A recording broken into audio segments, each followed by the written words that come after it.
Assalomu alaykum hurmatli Tashkent Law School o'quv markazining onlayn, ya'ni YouTube sahifasidagi kuzatuvchilari, bizdagi o'qiydigan o'quvchilarimiz yoki boshqa o'quv markazi yoki hozir umuman faqatgina maktabda o'qiydigan o'quvchilar. Salomatmisizlar? Xo'p, sizlar bilan 8-sinf davlat huquq asoslari darsligining 3-bo'limini bugun ko'rib chiqamiz. Oldingi darslarimizda boshqa ustozlarimiz tomonidan va men tomonidan birinchi hamda ikkinchi bobi tushuntirib berilgan edi. Bugun sizlar bilan 3-bob, ya'ni huquqbuzarlik o'zi nima va huquqbuzarlik ortidan kelib chiqadigan yuridik javobgarlik haqidagi mavzularni ko'rib chiqamiz.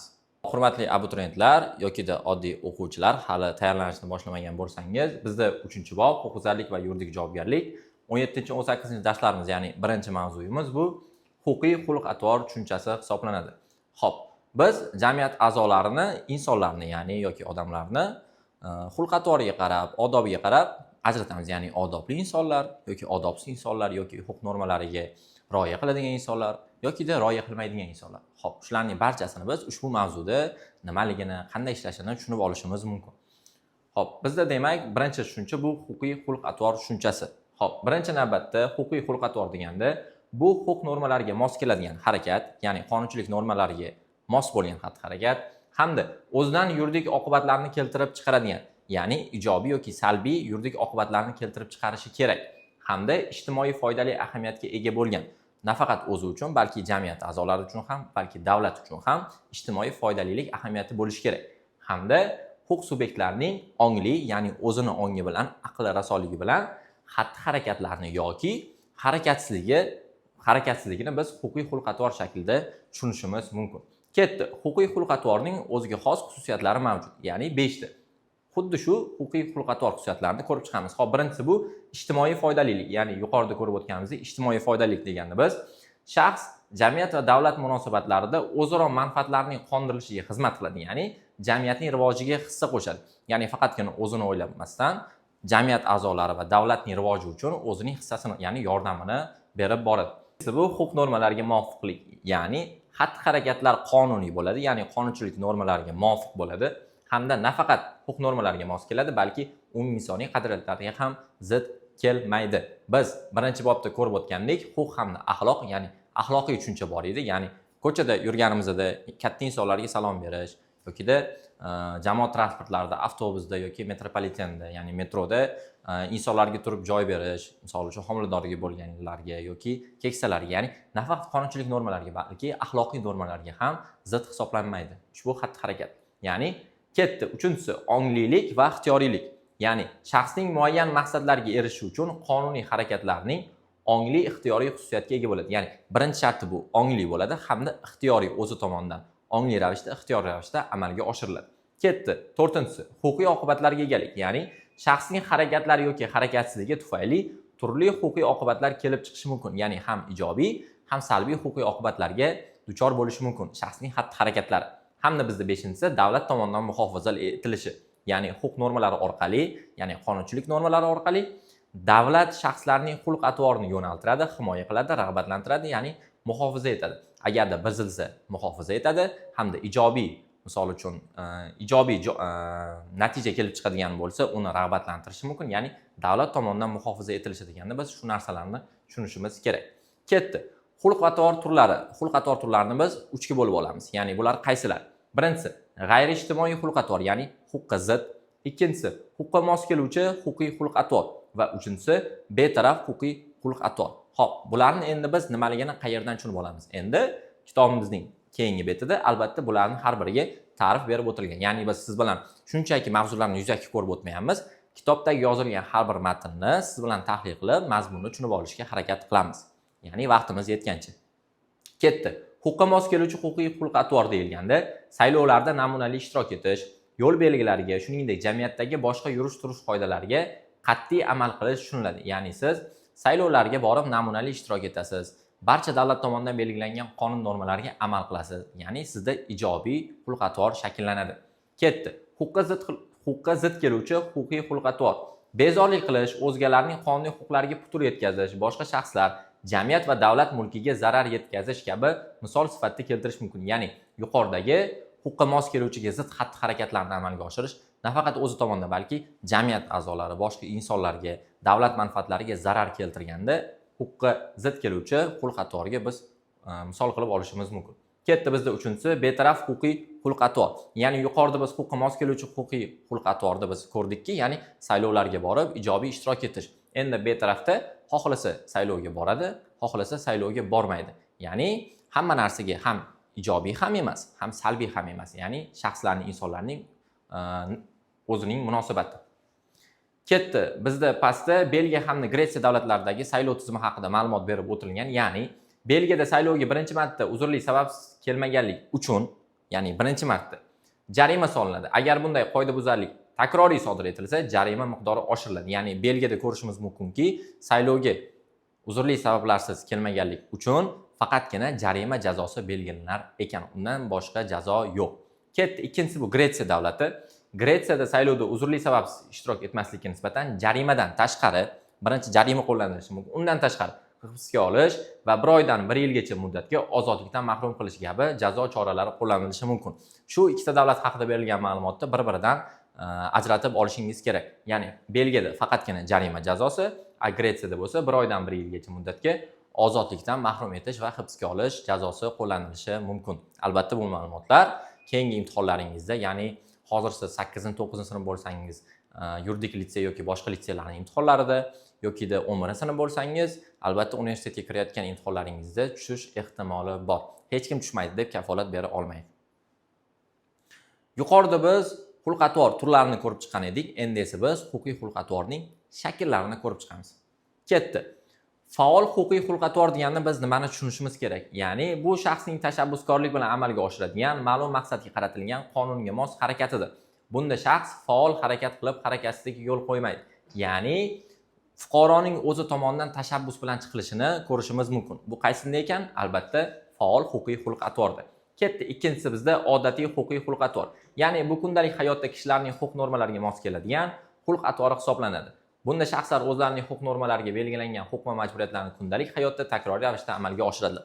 Ya'ni siz har doim misol uchun maktabga borishingiz, ya'ni maktabga borib o'zingizning majburiyatingiz, bilim olishingiz yoki oddiy misol ko'chadan, peshixoddan o'tayotganda aynan piyodalar o'tishi kerak bo'lgan joydan yoki yo'l chetidan yurayotganda aynan piyodalar yurishi mumkin bo'lgan yo'lakchadan yurishingiz. Bu albatta kundalik hayotda doimiy amalga oshirib borganingiz sababli buni biz odatiy huquqiy xulq-atvorga misol qilib olsak bo'ladi.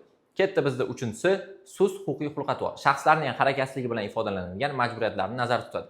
Bu fuqarolarning o'z huquq va erkinliklaridan foydalanmasligidan namoyon bo'ladi. Masalan, fuqarolarning saylovda ishtirok etmasligi yoki qonunchilik normalariga zid xatti-harakatlarni amalga oshirishi. Yuqorida aytib o'tganimizdek, piyodalar o'tishi mumkin bo'lgan yo'lakdan emas, aynan avtotransport harakatlanadigan yo'llardan harakatlanishi yoki boshqa qonunchilik normalariga zid xatti-harakatlarni biz barchasini sust huquqiy xulq-atvorga tushirishimiz mumkin. Va albatta, mavzuyimiz so'ngida bizda g'ayriijtimoiy xulq-atvor tushunchasiga ta'rif berib o'tilgan. G'ayriijtimoiy xulq-atvor deganni biz nimani tushunishimiz kerak?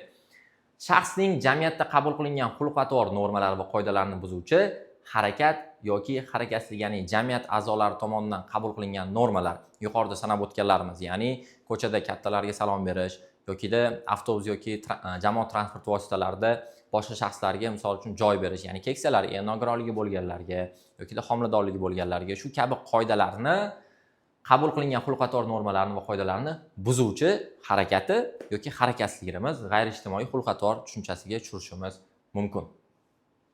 Xo'p, bizda keyingi mavzu albatta 19-20 darslar. Buni maktab darsliklarida, ya'ni siz hozirda 8-sinfda maktabda o'qiyotgan bo'lsangiz, albatta ikkita darsga bo'lib, ya'ni 19-20, ya'ni o'quv rejasi bo'yicha ikkita dars o'tib berishadi. Biz buni iloji boricha to'g'ri, qisqa bo'lishi mumkin, albatta, lekin qo'limizdan kelgancha, ulgurgancha mavzularni o'tib berishga harakat qilamiz. Va albatta bizda keyingi dars bu huquqbuzarlik. Kitobingizda yana bir e'tibor qaratishingiz kerak bo'lgan joy, har bir mavzuda ma'lum bir olimning yoki mansabdor shaxsning yoki davlat hayoti uchun, jamiyat hayoti uchun o'zini katta hissasini qo'shgan yoki katta sarkardalar yoki katta iqtisodchilar yoki katta huquqshunoslar, qaysi davlatda bo'lishidan qat'iy nazar, bu Yevropa davlatlarida ham bo'lishi mumkin, O'zbekistonda ham bo'lishi mumkin. Shularning aynan fikrlari keltirib o'tilgan. Bu fikrlarni biz sizning miyangizga quyib qo'ya olmaymiz. Albatta, siz ushbu fikrlarni belgilab, daftaringizga yozib, o'zingiz uchun shularni yodlab olishingiz kerak. Ya'ni bu mavzuyimizda Gyottening jazolashga qodir bo'lmagan hakam oxir oqibatda jinoyatga sherik bo'ladi degan fikrini keltirib o'tilgan. Xo'p, bu mavzuyimizda albatta huquqbuzarlik mavzusi. Huquqbuzarlikning o'ziga ta'rif keltirilgan. Xuddi shu ta'rifni biz siz bilan birma-bir tahlil qilishda davom etamiz. Ketdi. Huquqbuzarlik deganni biz nimani tushunishimiz kerak? Ya'ni o'z xatti-harakatini tushunadigan, ya'ni o'zi qilayotgan xatti-harakatini ongli ravishda o'zi tomonidan tushunadi, ya'ni nima qilayotganini va unga javob bera oladigan, o'zini qilayotgan xatti-harakati uchun javob bera oladi hamda shaxsning huquqqa zid xatti-harakatdan kelib chiquvchi qilmishi hisoblanadi. Aynan ushbu ta'rif sizga testda tushadigan bo'lsa, albatta bemalol huquqbuzarlik degan javobni olsangiz bo'ladi. Huquqbuzarlikni biz uchta so'z bilan ta'riflashimiz mumkin. Albatta bu ijtimoiy xavfli qilmish degan so'z bilan ta'riflashimiz mumkin. Ketdi. Kitobimizda huquqbuzarlikning 4 ta belgisi keltirib o'tilgan. Bular nima? Birinchisi ijtimoiy xavflilik, ayblilik, huquqqa zidlik hamda jazoga loyiqlik. Xo'p, bularning barchasini biz siz bilan birma-bir ko'rib chiqamiz. Ketdi. Ijtimoiy hayot ishtirokchilari bo'lgan turli shaxslar jamiyat davlatning qonuniy huquq va manfaatlariga huquqbuzarlik oqibatida zarar yetkazishi tushuniladi. Bu albatta nima ekan? Ijtimoiy xavflilik, ya'ni o'zi sodir qilayotgan huquqbuzarlik nafaqat o'zi sodir qilayotgan shaxsga nisbatan, balki jamiyat a'zolari va davlat manfaatlariga ham zarar yetkazishini tushunishimiz mumkin. Bu qaysi ta'rifda ekan? Qaysi huquqbuzarlik belgisi? Albatta ijtimoiy xavflilikda. Ketdi. Ayblilik. Ijtimoiy xavfli qilmishni qasddan yoki ehtiyotsizlik oqibatida sodir etishni biz tushunishimiz mumkin. Qasd hamda ehtiyotsizlik haqida biz mavzuyimiz davomida siz bilan ko'rib chiqamiz. Ketdi. Uchinchisi huquqqa zidlik. Huquqbuzarning qonun normalari belgilab qo'ygan majburiy talablarni buzishi, ya'ni qonun normalariga, qonunchilik normalariga nomuvofiq xatti-harakatlarni tushunishimiz mumkin. Va albatta to'rtinchisi bizda jazoga loyiqlik. Huquqbuzarlik sodir etgan shaxsning vakolatli davlat organi tomonidan javobgarlikka tortilishini anglatadi. Ya'ni har qanday huquqbuzarlikka, har qanday jinoyatga albatta javobgarlik belgilab qo'yiladi. Xo'p, yuqoridagi gaplashib o'tgan ma'lumotlarimiz kitobimiz tagida belgilab qo'yilgan va bizda keyingi ma'lumotlar bu huquqbuzarlik turlari. Huquqbuzarlik turlari o'zidan 4 taga bo'linadi. Bular qaysilari? Birinchisi intizomiy huquqbuzarlik, ma'muriy huquqbuzarlik, jinoiy huquqbuzarlik va fuqaroviy huquqbuzarlik. Xo'p, har bir huquqbuzarlikka alohida tahlil qilib ko'rib chiqamiz. Ketdi. Bizda birinchisi intizomiy huquqbuzarlik, ya'ni xizmat burchini bajarib turganda har qanday mehnatda majburiy bo'lgan mehnat tartib-qoidalarining va rahbarlikka bo'ysunish tamoyillarining buzilishi. Ya'ni biz intizomiy huquqbuzarlik deganda birinchi navbatda tushunib olishimiz kerak, ish beruvchi hamda xodim o'rtasidagi ijtimoiy munosabatlarda kelib chiqadigan huquqbuzarlikni tushunib olishimiz kerak. Ketdi. Masalan, yozib qo'ygan: ishga, o'qishga kech qolish, ishga yoki o'qishga sababsiz kelmaslik yoki sababsiz ketib qolish, ishga spirtli ichimliklar iste'mol qilgan holda kelish va boshqalar. Buni albatta misol qilib siz yaxshiroq tushunishingiz uchun kitobimizda belgilab qo'ydik. Bizda keyingi huquqbuzarlik bu fuqaroviy huquqbuzarlik. Insonlarning mulkiga yoki shaxsiga qarshi qonunga xilof harakat yoki harakatsizligi natijasida yetkazilgan zarar. Misol uchun, bir shaxsdan qarz olib, uni vaqtida qaytarmaslik, shartnomalarda yoki majburiyatlarni bajarmaslik va boshqalar, ya'ni shartnomaviy munosabatlarda o'zini majburiyatlarini bajarmasligi orqasidan albatta fuqaroviy huquqbuzarlik kelib chiqishini ko'rishimiz mumkin. Bizda 3-huquqbuzarlik bu albatta jinoiy huquqbuzarlik. Jinoyat kodeksi bilan taqiqlangan aybli ijtimoiy xavfli qilmish, harakat yoki harakatsizlik jazo qo'llash tahdidi bilan jinoyat deb topiladi. Ushbu ta'rifni biz yana Jinoyat kodeksining 14-moddasida ko'rishimiz mumkin. Ketdi. Ma'muriy huquqbuzarlik deganda qonun hujjatlariga binoan ma'muriy javobgarlikka tortish nazarda tutilgan shaxsga, fuqarolarning huquqlari va erkinliklariga, mulkchilikka, davlat va jamoat tartibiga, tabiiy muhitga, ya'ni atrof muhitga, ekologiyaga tajovuz qiluvchi g'ayri-huquqiy, aybli, qasddan yoki ehtiyotsizlik orqasidan sodir etilgan harakat yoki harakatsizlikni tushunishimiz mumkin. Ma'muriy javobgarlik to'g'risidagi kodeks nazarda tutilgan huquqbuzarlik uchun ma'muriy javobgarlik basharti, ya'ni agarda bu huquqbuzarlik o'z xususiyatiga ko'ra jinoiy javobgarlikka tortishga sabab bo'lmagan taqdirda amalga oshiriladi. Ya'ni biz huquqbuzarlikning jinoyatdan kelib chiqishini ko'rib, u yetkazgan zararga qarab, agarda jinoyat kodeksida belgilab qo'yilgan zararni keltirmagan bo'lsa yoki o'z xususiyatiga ko'ra jinoyat kodeksiga tushmasa, qisqacha qilib aytganda biz ma'muriy javobgarlik to'g'risidagi kodeksda belgilab qo'yilgan javobgarlikka tortishimiz mumkin. Va albatta biz Konstitutsiyaning 30-moddasini ham ko'rishimiz mumkin. Yuqorida olimlarning fikriga o'xshab, kitobingizda har bir mavzuda 2 ta yoki 3 ta yoki bittadan O'zbekiston Respublikasi Konstitutsiyasidan ma'lum bir moddalar keltirib o'tilgan. Aynan huquqbuzarlik mavzusida Konstitutsiyamizning 30-moddasi keltirib o'tilgan. Ya'ni hech kim rasmiy e'lon qilmagan qonun asosida hukm qilinishi, jazoga tortilishi, mol-mulkidan yoki biron bir huquqidan mahrum etilishi mumkin emas. Hech kim ayni bir jinoyat uchun takroran hukm qilinishi mumkin emas. Ya'ni bir jinoyat qildingizmi, ya'ni bitta hukm asosida bitta jazo tayinlanishi mumkin. Bu qayerda yozib qo'yilgan ekan? Albatta Konstitutsiyamizning 30-moddasida. Ketdi, bizda keyingi atama bu huquqbuzarlik subyekti. Huquqbuzarlik subyekti deganda biz kimni tushunishimiz kerak? Xuddi shu huquqbuzarlik subyektidan keyin bunga ta'rif ham keltirib o'tilgan. Siz kitobni ochsangiz, ushbu ta'rif yozib qo'yilgan, lekin siz kitobni ochmaysiz. Shuning uchun biz siz bilan hozir videoda ko'rib chiqamiz. Ketdi. Bu huquqqa zid aybli qilmishni sodir etgan shaxs, ya'ni huquqbuzarlik kim tomonidan sodir etilayotganligi, ya'ni huquqbuzardir. Har qanday shaxs ham huquqbuzarlik subyekti hisoblanmaydi. Faqat o'z qilmishiga javob bera oladigan aqli raso shaxsgina shunday subyekt sifatida tan olinadi. Birinchi navbatda o'z qilmishiga javob bera oladigan hamda aqli raso bo'lishi kerak, ya'ni huquqbuzarlik subyekti bo'lishi uchun. Ketdi. Huquqbuzarlik obyekti. Huquqbuzarlik obyekti degani biz bu huquq bilan tartibga solinadigan va muhofaza qilinadigan ijtimoiy munosabatlarni tushunib olishimiz mumkin.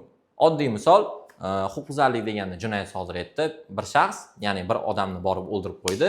U yerda huquqbuzarlik obyekti uning hayotiga bog'liq bo'lgan huquqlari hisoblanadi.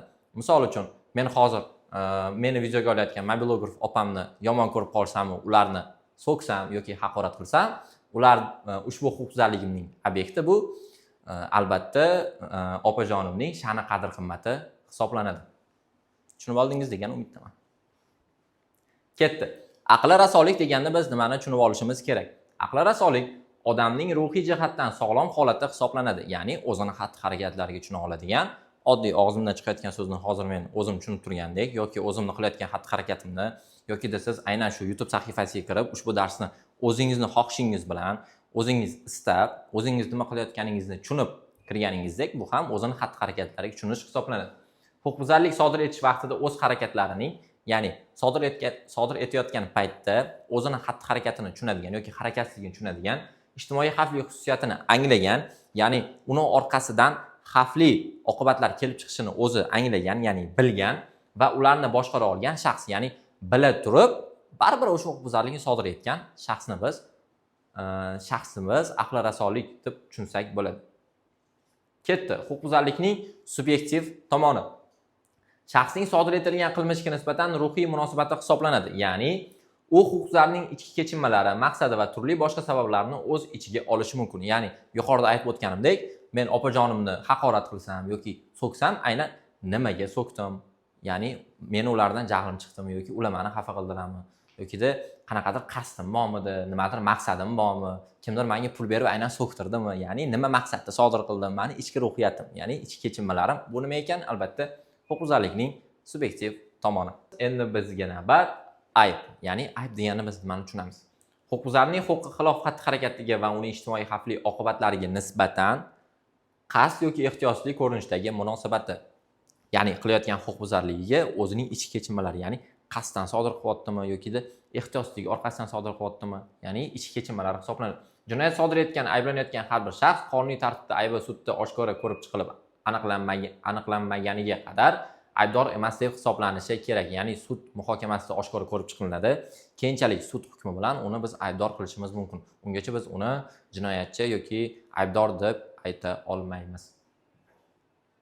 Xo'p, endi biz mavzuyimizning asosiy qismi qasd deganda biz nimani tushunib olamiz? Qasd shaxsning huquqqa xilof xatti-harakatini sodir qilayotganida bu harakat yoki harakatsizligining huquqqa xilofligini, ya'ni huquq normalariga zidligini, ijtimoiy xavfliligini, ya'ni nafaqat o'zi uchun, balki boshqa jamiyat a'zolari uchun, davlat uchun ham xavf tug'dirishini, zarar yetkazishini hamda uning oqibatlarini anglashini, aynan shu jinoyat yoki huquqbuzarlikni sodir etgandan keyin uning oqibatida unga jazo tayinlanishini o'zi ongli ravishda tushunmoqda hamda yoki tushunishi yoki bu munosabatning ma'lum oqibatini keltirib chiqarishga ongli ravishda yo'l qo'yishi tushuniladi. Ya'ni ongli ravishda yo'l qo'yilishini biz qasdda tushunishimiz mumkin.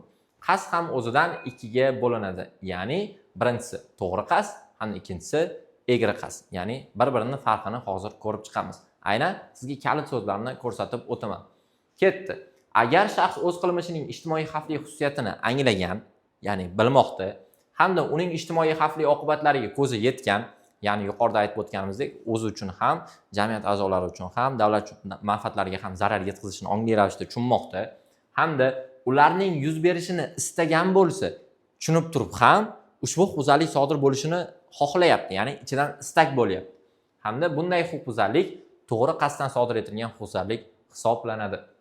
Bunda shaxs huquqbuzarlikni ichki xohishdan kelib chiqib, ongli ravishda sodir etadi. Endi egri qasdni ko'rib chiqamiz. Ya'ni agar shaxs o'z qilmishining ijtimoiy xavfli xususiyatini anglagan, ya'ni yuqorida ham to'g'ri qasdni o'zi anglab turgan edi, ketdi. Uning ijtimoiy xavfli oqibatlariga ko'zi yetgan va ularning yuz berishiga ongli ravishda yo'l qo'yib bergan bo'lsa, buni biz egri qasddan sodir etilgan huquqbuzarlik deb olishimiz mumkin. Yuqorida to'g'ri qasdda yuz berishini istagan bo'lsa edi, ya'ni o'zini ichki kechinmalari bilan istagan, qanday ijtimoiy xavfli holat keltirib chiqarishini, undan oqibatlar kelib chiqishini, ya'ni jazoga tortilishini o'zi bila turib, istagan, ya'ni xohlagan. Egri qasdda esa yuz berishiga ongli ravishda yo'l qo'yib bergan bo'lsa, ya'ni oddiy hayotiy misol bilan oladigan bo'lsak, mabodo men mobilograf opamdan jahlim chiqsa, ularni misol o'ldirmoqchi bo'lsam, bitta kolani olaman, kolani ichiga zahar solaman va zaharlangan kolani mobilograf opamga beraman. Ularning bundan xabari yo'q. Ya'ni men o'zim ongli ravishda bu harakatni amalga oshiryapman va o'sha harakatimdan, ya'ni huquqbuzarligim orqasida men javobgarlikka tortilishimni bilaman. Ketdi. Mobilograf opam kolani oldida ichdi va zaharlanib o'ldi. Men uni ichimdan istagan edim. Lekin o'sha koladan mobilograf opamni dugonasi, ya'ni administrator qizlar ham ichib qo'ydi. Men bunga ongli ravishda o'zim yo'l qo'yib berdim. To'g'ri, agar shaxs o'z qilmishining ijtimoiy xavfli xususiyatini anglagan, ya'ni xuddi shunaqa men ichimdan angladim hamda uning oqibatlariga ko'zim yetdi, ya'ni opajonim ichib qo'yishini bildim, unga ichimdan istadim, lekin boshqa qizlar ham ichishini men bilardim. Lekin ularga borib bu kolani ichmanglar, bu zaharlangan deb aytmadim. Va unga ixtiyor ravishda yo'l qo'yib berdim. Va men mobilograf opamni o'ldirishim bu to'g'ri qasddan sodir etilyapti. Boshqa qizlarning zaharlanib bo'lishi bu menga nisbatan egri qasddan sodir etilyapti. Farqini tushunib oldingizmi? Ketdi. Xo'p. Huquqbuzarlik ba'zan ehtiyotsizlik oqibatida ham vujudga keladi. Ya'ni biz boya aybni ko'rdik, ya'ni birinchisi qasddan hamda ehtiyotsizlik oqibatdan sodir etiladi. Ya'ni aybning ikki turi mavjud. Biz yuqorida qasdni tushunib oldik. Endi biz ehtiyotsizlikni ko'rib chiqamiz. Ya'ni huquqbuzarlik ba'zan ehtiyotsizlik oqibatida ham sodir etilishi mumkin. O'z-o'ziga ishonish yoki beparvolik tufayli sodir etilgan ijtimoiy xavfli qilmish ehtiyotsizlik orqasidan sodir etilgan jinoyat deb topiladi. Ya'ni biz ikkiga bo'lib olamiz. Birinchisi o'z-o'ziga ishonish va beparvolik. Ketdi. Agar huquqbuzarlikni sodir etgan shaxs o'z xulq-atvori qonunni nazarda turgan ijtimoiy xavfli oqibatlar kelib chiqarishini mumkinligiga ko'zi yeta turib, ehtiyotkorlik chora-tadbirlariga ongli ravishda rioya etmagan holda bunday oqibatlar kelib chiqmasligiga asossiz ravishda umid qilgan bo'lsa, bunday jinoyat o'z-o'ziga ishonish oqibatida sodir etilgan deb topiladi. Ya'ni biz bunda nimani tushunib olishimiz mumkin? Bunda ongli ravishda rioya etmagan holda, ya'ni ongli ravishda rioya etmaydi hamda bunday oqibatlar kelib chiqmasligiga asossiz ravishda umid qiladi. Ya'ni bizga kerak bo'ladigan kalit so'z bu yerda asossiz ravishda umid qilsagina. Oddiy misol, siz agar haydovchilik guvohnomasiga ega bo'lsangiz, chorraha, ya'ni chorrahaga kirib bormoqdasiz. Chorrahada siz uchun qizil chiroq, lekin men tez yurib o'tib ketaman deb o'zingizga ishonyapsiz. To'g'ri, o'zingiz tushunib turibsiz, agar chorrahani qizil chirog'ida o'tsangiz, piyodalardan birini urib yuborishingiz mumkin. Lekin men tajribali haydovchiman, men bemalol o'tib keta olaman, manevr qila olaman deb o'z-o'zingizga ishonib, ya'ni umid qilib, xuddi shunday oqibat kelib chiqmasligiga ich-ichingizdan umid qilib, baribir chorrahani kesib o'tyapsiz va odamni urib yuboryapsiz va ehtiyotsizlik oqibatida sodir etilgan qilmish o'zidan, ya'ni o'z-o'ziga ishonish ravishda oqibatida sodir etilgan huquqbuzarlik hisoblanadi. Ketdi bizda ikkinchisi bu beparvolik. Agar jinoyat sodir etgan shaxs o'z xulq-atvori qonun nazarda tutilgan ijtimoiy xavfli oqibatlar keltirib chiqarishi mumkinligiga ko'zi yetmasa-da, lekin ko'zi yetishi lozim va mumkin bo'lsa, bunday jinoyat beparvolik orqasidan sodir etilgan deb topiladi. Xo'p, biz bunda nimani tushunib olishimiz kerak? Oddiy hayotiy misol, barchangiz kasal bo'lib qolgansiz yoki mazangiz bo'lmay qolgan, shunda shifokorga borasiz. shifokorga borganingizda shifokor sizga dorilar yozib beradi. Ya'ni sizni holatingizdan kelib chiqib, qandaydir allergik kasalligingiz bormi yokida necha yoshdasiz, jinsingizga qarab, ya'ni erkaklarga boshqacha, ayollarga boshqacha yokida yoshingizga qarab qariyami, yoshmi yokida o'rta yoshdagi insonmi, ya'ni o'sha belgilarga qarab sizni analiz o'tkazib, keyin sizga dori vositalarini tavsiya qiladi. Lekin agarda shifokor sizni xuddi shu analizlarni o'tkazmasdan sizga, ya'ni sizni analiz qilmasdan shunday retseptsiz dorilarni berib yuborsa, bu albatta qanday ekan? Beparvolik orqasidan sodir etilgan huquqbuzarlikni tushunib olishimiz mumkin.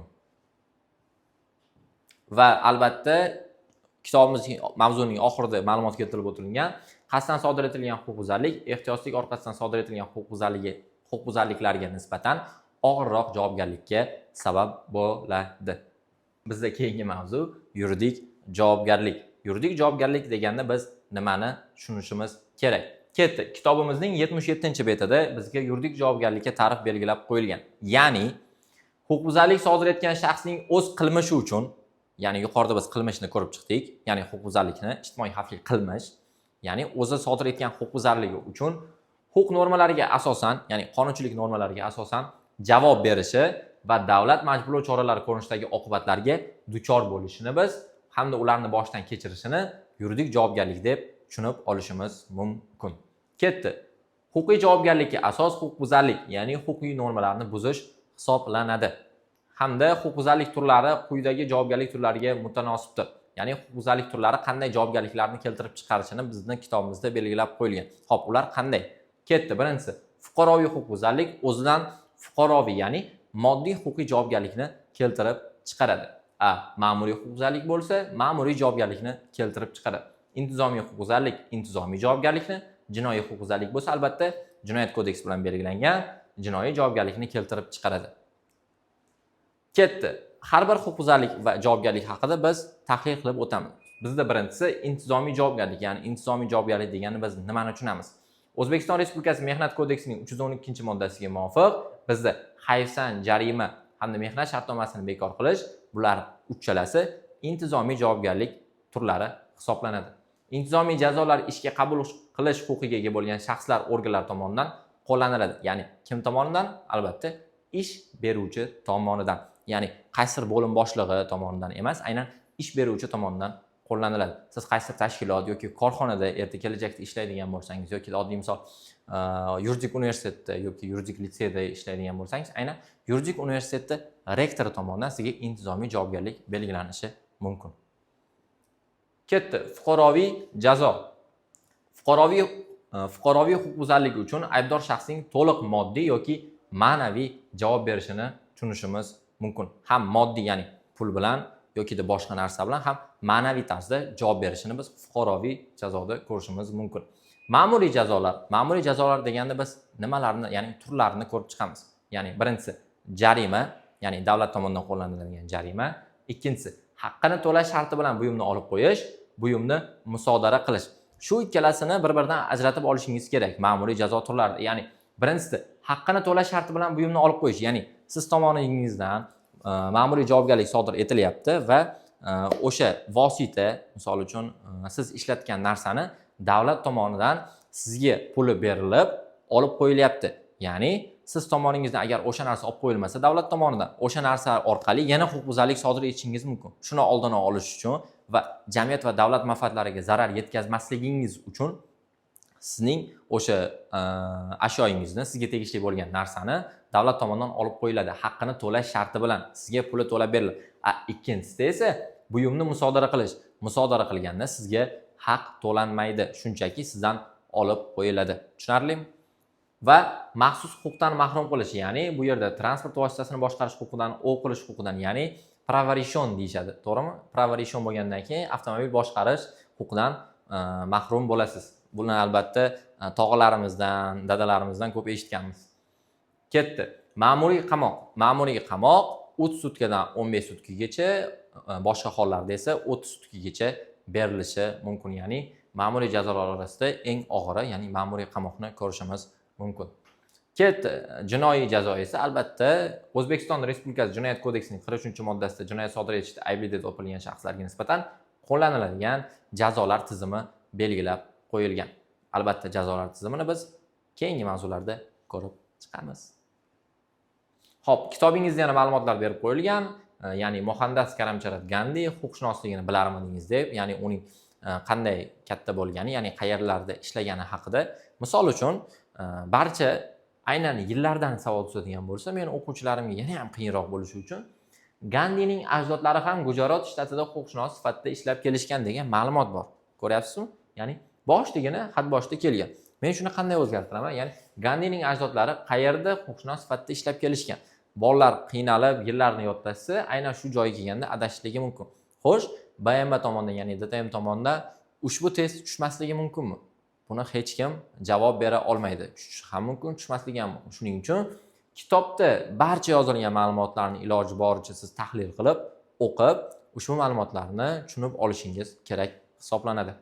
Xo'p, bizda keyingi mavzu 23-24-dars yuridik javobgarlikning oqibatlari. Kishi farosatda qancha nogiron, aybini oqlashda shuncha bilag'on.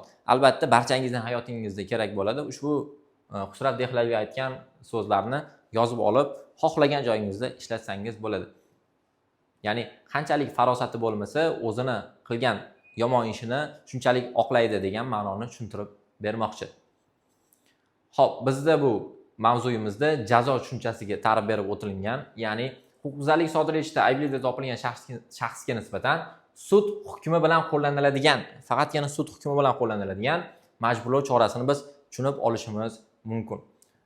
Xo'p, yuqorida biz jinoiy jazo turlarini haqida gaplashib o'tgan edik. Endi har bir jinoiy jazo turlarini ko'rib chiqamiz. Ya'ni kitobingizda 9 ta jinoiy jazo turlari belgilab qo'yilgan. Bulardan birinchisi albatta jarima, intizomiy qismga jo'natish, ozodlikni cheklash, muayyan huquqdan mahrum qilish, majburiy jamoat ishlari, umrbod ozodlikdan mahrum etish, axloq tuzatish ishlari, ozodlikdan mahrum qilish hamda xizmat bo'yicha cheklash. Bularning har biri bo'yicha hozir to'xtalib o'tamiz. Xo'p, bizda ma'lumot bergan sud hukmi bilan asosiy jazolardan tashqari harbiy yoki maxsus unvondan mahrum qilish tarzidagi qo'shimcha jazo ham qo'llanilishi mumkin. Ya'ni faqatgina asosiy jazo emas, balki shu ikki harbiy yoki maxsus unvondan mahrum qilish tarzidagi qo'shimcha jazo ham qo'llanilishi mumkin. Ya'ni 1+1 tushunib olishingiz uchun. Ketdi. Xizmat bo'yicha cheklash yoki intizomiy qismga jo'natish tariqasidagi jazolar faqat harbiy xizmatchilarga nisbatan qo'llaniladi. Ya'ni xuddi shu ikkita jinoiy jazoni biz faqatgina harbiy xizmatchilarga nisbatan qo'llashimiz mumkin. To'g'ri tushuning, yakshanba kuni bo'lsa ham, dam olish kuni bo'lsa ham, bir haftalik ishdan keyin sizlarga qo'shimcha YouTube'da darslarni o'tib bermoqdamiz. O'quv markazimizda Tashkentda bugun katta BM testlari, undan tashqari oylik huquq fanidan test jarayonlari bo'lib o'tgan. Ertalab vaqtli soat 8:00 dan testda nazoratchilik qilganmiz. Shuning uchun biroz chalkashlik, ya'ni gapirayotganim bo'lsa, ming bora uzr so'rayman. Xo'p, muayyan huquqdan mahrum qilish faqat asosiy jazo sifatidagina emas, balki qo'shimcha jazo tariqasida ham qo'llanilishi mumkin. Ya'ni yuqorida aytib o'tganimiz provision faqatgina asosiy jazo emas, qo'shimcha jazo tariqasida ham qo'llanilishi mumkin ekan. Ketdi. Jarima jazosi ham jinoyat, ham ma'muriy huquqbuzarlik uchun qo'llaniladi. Testda shu ma'lumot juda ko'p kelishi mumkin. Ya'ni jarima jazosi ham jinoyat, ham huquqbuzarlik, ham jinoyat, ham ma'muriy huquqbuzarlik sodir etishda jazo tariqasida qo'llanishimiz mumkinmi yoki-da to'g'ri berilgan ma'lumotni aniqlang deb jarima jazosi faqatgina jinoiy huquqbuzarlik uchun qo'llaniladi deb keltirib o'tilishi mumkin. O'shanda siz ha to'g'ri deb olib qo'ysangiz, bu noto'g'ri hisoblanadi. Jarima jazosi ham ma'muriy, ham jinoiy javobgarlikda qo'llaniladi. Jinoyat sodir etganlik uchun jarima O'zbekiston Respublikasi Jinoyat kodeksi bo'yicha 5 baravardan 600 baravargacha miqdorda belgilanishi mumkin. Ya'ni bazaviy hisoblash miqdorining hozirda bazaviy hisoblash miqdori 412 ming so'm hisoblanadi, adashmasam. Ketdi. Ma'muriy huquqbuzarlik sodir etilganligi uchun jarima esa fuqarolarga solinadigan jarimaning eng ko'p miqdori bazaviy hisoblash miqdorining 5 baravaridan, ya'ni 5 baravardan, mansabdor shaxslarga esa 10 baravardan oshmasligi kerak hisoblanadi. Ya'ni qaysi huquqbuzarlik uchun? Ma'muriy huquqbuzarlik uchun. Shu ikkala huquqbuzarlikka beriladigan javobgarlik, ya'ni jarima javobgarligi uchun ikkalasini raqamlarini adashtirib yubormang. Ketdi. Majburiy jamoat ishlari mahkumni haq to'lanmaydigan foydali jamoat ishlari bajarishga majburiy tarzda jalb qilishdan iborat. Ya'ni majburiy jamoat ishlarini biz alohida belgisini ko'rishimiz kerakki, ya'ni haq to'lanmaydigan foydali jamoat ishlari, ya'ni uni qilayotgan ishi uchun davlat tomonidan haq to'lanmaydi. Ketdi. Axloq tuzatishlari shaxs ish haqining muayyan miqdorini davlat daromadi hisobiga ushlab qolgan holda uning mehnatga majburan jalb qilishdir. Ya'ni yuqorida majburiy jamoat ishlarida biz unga umuman haq to'lamas edik. Axloq tuzatishlarda biz uni ishlayotgan oyligidan ma'lum bir summasini davlat daromadiga, davlat byudjetiga ushlab qolamiz, lekin unga baribir qanchadir summada oylik to'laymiz. Majburiy jamoat ishlarida oylik yo'q, axloq tuzatishlarda esa ma'lum bir qismini ushlab qolamizgina xolos. Ketdi. Ozodlikdan cheklash sud tomonidan mahkumga nisbatan yashash joyini tark etishni butunlay taqiqlashdan yoki sutkaning muayyan vaqtida yashash joyini chiqishdan cheklashdan iborat. Ya'ni ikki xil ko'rinishi, umuman uydan chiqmaydigan ko'rinishi bor va sutkaning ma'lum bir muddati, ya'ni soat ertalabki 8:00 dan 6:00 gacha ko'chada bo'lsa bo'ladi, lekin kechqurungi 6:00 dan, ya'ni kechki paytgi 6:00 dan ertalabki 8:00 gacha, ya'ni tungi vaqtlarda hech qayerga chiqa olmaydi, uyda bo'lish kerak. Ya'ni ikki xil ravishda ozodlikdan cheklash jazosini qo'llashimiz mumkin. Xo'p, xizmat bo'yicha cheklash harbiy xizmatni shartnoma bo'yicha o'tayotgan harbiy xizmatchini sud hukmida ko'rsatilgan muddat davomida muayyan huquq va imtiyozlardan mahrum qilishda ifodalanadi.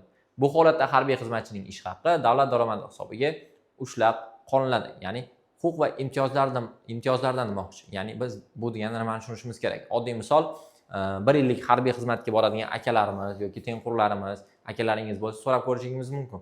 Ya'ni asosan 1 yillik xizmatga borishdan maqsad iloji boricha to'g'ri, birinchi navbatda majburiyati, ya'ni burchi. Undan tashqari harbiy bo'lmoqchi bo'lsa, aynan shu sohada qolmoqchi bo'lsa, 1 yillik xizmatga borib, keyinchalik o'sha yerda xizmat o'tab qoladi. Ikkinchi maqsad bo'lishi mumkin bu, ya'ni harbiy xizmatga borib, ligota bilan qaytib kelish. Ya'ni biz xizmat bo'yicha cheklash jazosida uni ligotadan mahrum qilishimiz, ya'ni imtiyozlardan mahrum qilishimiz mumkin hisoblanar ekan. Shuning uchun har qanday joyda, balki jamiyat a'zolari bilan ijtimoiy munosabatlarda yoki harbiy xizmatni o'tayotganda ham iloji boricha huquqbuzarlik sodir etmang. Ketdi. Intizomiy qismga jo'natish. Muddatli harbiy xizmat xizmatchisini sud tomonidan belgilangan muddat mobaynida ichki tartibi ancha qattiq bo'lgan maxsus harbiy qismga joylashtirishdir. Shu ikki xizmat bo'yicha cheklash, ya'ni intizomiy qismga jo'natish harbiy xizmatchilarga qo'llaniladigan jazolarni biz bir-biridan ajratib olishimiz kerak. Ya'ni intizomiy qismga jo'natishda biz askarni yoki xodimni, muddatli harbiy xizmatchini sud tomonidan belgilangan muddat mobaynida ichki tartibi ancha qattiq bo'lgan maxsus koloniyalarga, ya'ni bir joydan ikkinchi joyga ko'chirmoqdamiz. Asosiy belgisi xizmat bo'yicha cheklashda o'z joyida qoladi, lekin uni ma'lum bir huquq va imtiyozlardan mahrum qilamiz hamda oyligini, ya'ni daromadini davlat daromadiga ushlab qolamiz. Shu asosiy belgilarni tushunib olishingiz kerak. Va albatta eng og'ir jazo bizda ozodlikdan mahrum qilish. Mahkumni jamiyatdan ajratib, ya'ni oilasidan, do'stlaridan, ishidan, barcha jamiyat a'zolaridan ajratib, jazoni ijro etish koloniyasi yoki turmaga joylashtirishdan iborat hisoblanadi. Va albatta jinoyat sodir etganlik uchun jazo faqat tegishli jinoyat ishlari bo'yicha sudlar tomonidan belgilanadi. Ya'ni boshqa sudlar tomonidan unga jinoiy jazo belgilanishi mumkin emas, faqatgina jinoyat sudlari tomonidan belgilanadi. Ketdi. Yuqorida biz jinoiy jazo turlarini ko'rib chiqdik. 9 ta. Endi biz ma'muriy jazo turlarini ko'rib chiqamiz. Ya'ni bular 7 ta. Xo'p, bular qaysilar? Ketdi. Birinchisi jarima, ya'ni yuqorida ko'rib o'tdik. Jarima jazosi ham jinoiy, ham ma'muriy jazo sifatida qo'llashimiz mumkin ekan. Ikkinchisi ma'muriy huquqbuzarlik sodir etuvchi qurolni haqqini to'lash sharti bilan olib qo'yish. Buni yuqorida gaplashdik. Menimcha tushunib oldingiz. Ketdi. Ma'muriy huquqbuzarlik sodir etuvchi qurolni musodara qilish. Ya'ni buni ham gaplashdik. Musodarada haq to'lanmaydi, shunchaki olib qo'yamiz. Haq to'lash sharti bilan esa uni pulini to'laymiz va boshqalarga yana zarar yetkazmasligi uchun davlat tomonidan uni olib qo'yamiz. Ketdi. Ma'muriy qamoqqa olish. Buni ham yuqorida gaplashdik. 30 sutkadan 15 sutkagacha, ayrim hollarda esa 30 sutkagacha ma'muriy qamoqqa olishimiz mumkin. Chet el fuqarolarini va fuqarolik bo'lmagan shaxslarni O'zbekiston Respublikasi hududida ma'muriy tarzda chiqarib yuborish, ya'ni chet el fuqarolari yoki fuqarolik bo'lmagan shaxslar O'zbekiston Respublikasi hududida ma'muriy huquqbuzarlik sodir etsa, biz uni qamab qo'ymasdan yoki og'ir jazo bermasdan, iloji boricha yengilroq jazo berib, osongina ma'muriy tarzda O'zbekiston Respublikasi hududidan chiqarib yuboramiz. Agarda uni sodir etgan xavfli ijtimoiy qilmishi ma'muriy jazo turiga mos ravishda tushadigan bo'lsagina. Ketdi. Maxsus huquqdan mahrum etish, ya'ni yuqorida gaplashdik, pravarishon, hammangiz eshitgansiz, yoki o'q qilish huquqidan mahrum qilish. Xo'p, haq to'lanadigan jamoat ishlariga majburiy ravishda jalb etish, Ya'ni ma'muriy jazo tizimida ko'rishimiz mumkinki, haq to'lanadigan jamoatchilarga majburiy ravishda jalb etish, ya'ni yuqoridagi axloq tuzatishlari bu yerda mavjud emas, faqatgina haq to'lanadigan jamoatchilarga majburiy ravishda jalb etish jazosini ko'rishimiz mumkin. Ketdi. Intizomiy jazo. Yuqorida intizomiy jazo haqida gaplashib o'tdik. Ya'ni 3 xil ko'rinishi: jarima, hayfsan hamda mehnat shartnomasini bekor qilish. Ketdi. Intizomiy jazo intizomiy qilmish aniqlanganidan keyin darhol, biroq aniqlangan kundan e'tiboran 1 oydan kechiktirmay qo'llaniladi. Ya'ni ish beruvchi tomonidan intizomiy jazo aynan o'sha qilmish aniqlanganidan keyin 1 oydan kechiktirmasdan qo'llanilishi kerak. Hamda xodim vaqtincha ishga layoqatsiz bo'lgan yoki ta'tilda bo'lgan davr o'sha 1 oy ichiga hisoblanmaydi. Ketdi. Intizomiy jazoning amal qilish muddati u qo'llanilgan kundan e'tiboran 1 yildan oshmasligi kerak. Ya'ni intizomiy jazoni biz 2 yil yoki 3 yilgacha cho'zib yurishimiz mumkin emas. 1 yildan keyin u kuyib ketishi kerak. Oddiy tilda tushuntirganda. Agar intizomiy jazo qo'llanilgan kundan e'tiboran 1 yil ichida xodimga yangi intizomiy jazo qo'llanilmasa, ya'ni birinchisida biz jarimani qo'llagan edik, endi ikkinchisida biz nimani qo'llayapmiz 1 yil ichida? Hayfsan jazosini, ya'ni hayfsan intizomiy jazosini qo'llashimiz mumkin. Agar xuddi shunday harakat bo'lmasa, jazo qo'llanilmasa, u intizomiy jazoga tortilmagan deb hisoblanadi. Bunday intizomiy jazo ish beruvchining buyrug'i chiqmasdan avtomatik tarzda tugallanadi, agar 1 yil ichida boshqa intizomiy jazoni takroran sodir etmagan bo'lsa. Ketdi. Bizda ish beruvchi intizomiy jazoni o'z tashabbusiga ko'ra, ya'ni o'zini tashabbusi bilan, o'zi xohlab, xodimning bevosita rahbarining, ya'ni bo'lim boshlig'i bo'lishi mumkin, boshqarma boshlig'i bo'lishi mumkin, hamda kasb uyushmasi qo'mitasining iltimosnomasiga ko'ra, shuningdek xodimning iltimosiga ko'ra 1 yil o'tgunga qadar muddatdan oldin olib tashlash huquqiga ega. Ya'ni u ijobiy xulq-atvor bo'lgan bo'lsa, ya'ni ishga o'z vaqtida kelgan bo'lsa, hisobotlarni ortig'i bilan tashlagan bo'lsa, ishga vaqtli kelib juda kech ketgan bo'lsa, ya'ni rahbar bilan juda yaxshi bo'lib, iloji boricha o'zini ishini ham juda ham yaxshi qilib qo'yib, ya'ni ijobiy xodim bo'lgan bo'lsa, ya'ni namunali xodim bo'lgan bo'lsa, 1 yilgacha ish beruvchi o'zini tashabbusi bilan yokida xodimning bevosita rahbarining kasb uyushmasi qo'mitasining iltimosnomasiga, shuningdek xodimning iltimosiga ham 1 yil o'tgunga qadar intizomiy jazoni bekor qilishi mumkin. Kim faqatgina, ya'ni intizomiy jazoni qo'llagan shaxs faqatgina ish beruvchi. Intizomiy jazoni muddatdan oldin olib tashlash ish beruvchining buyrug'i bilan rasmiylashtiriladi. Ya'ni intizomiy jazoni qanday qo'llagan bo'lsa, ya'ni ish beruvchi tomonidan buyruq chiqarilgan tarzda, xuddi shunday tarzda oldindan olib tashlashda ham ish beruvchining buyrug'i bilan tasdiqlanadi. Intizomiy jazo turlarini yuqorida gaplashdik. Hayfsan, jarima, mehnat. Xo'p, hurmatli abituriyentlar, hurmatli kuzatuvchilar, hurmatli o'quvchilarimiz, shuning bilan sizlar bilan davlat va huquq asoslari, ya'ni 8-sinf darsligimizning 3-bobini tugatib ham oldik. Barcha mavzularni iloji boricha ko'rib chiqishga, maydalab tahlil qilishga harakat qildik. To'g'ri, biroz kamchiliklar bo'lgan bo'lishi mumkin. Ya'ni barcha ma'lumotlarga birma-bir alohida to'xtalib o'ta olmagan bo'lishimiz mumkin. Albatta, agarda yana ham ko'proq tahlilni xohlasangiz, yana ham ko'proq ma'lumotlarga ega bo'lishni istasangiz, bizning offline yoki onlayn darslarimizga qo'shilib olishingiz mumkin. Ya'ni siz bilan yarim soat yoki 40 minut davomida emas, 2-3 soatlab ko'proq shug'ullanishi imkoniyatiga ega bo'lishimiz mumkin. Xo'p, mavzuyimiz so'ngida aynan 3-bobda keltirilgan ma'lumotdan sizlarga savol berib o'taman. Balkim bu ma'lumotlarni siz bilarsiz. Ya'ni O'zbekistonda o'lim jazosini bekor qilish to'g'risida prezident tomonidan farmon qachon qabul qilingan hamda o'lim jazosi qachon bekor qilingan va o'lim jazosining o'rniga qanday jazo belgilangan? Aynan xuddi shu savol keyingi darslarda ko'rish kunimizgacha sizga berilgan savol hisoblanadi. Ushbu javoblarni siz bemalol izohlarda, ya'ni kommentariyalarda javobini berib borsangiz bo'ladi. Sizlar bilan keyingi darslarda, yaxshi kunlarda ko'rishguncha xayr. Albatta, bu video darsini ko'rib, yana kitobni o'zingiz bilan olib, yoningizga qo'yib, aynan har bir joyda tahlil qilayotganimizda aynan qaysi joylarni siz yodlashingiz, qaysi joylariga e'tibor berishingiz, ya'ni bir huquqbuzarlik bilan ikkinchi huquqbuzarlikni nimasiga qarab ajratishingiz haqida men yuqorida aytib o'tdim. Shularni albatta marker bilan yoki ruchka qalam bilan belgilab olib, keyinchalik o'qisangiz albatta bilimingiz ziyoda bo'ladi. Xudo xohlasa keyingi darslarda ko'rishguncha xayr, salomat bo'linglar.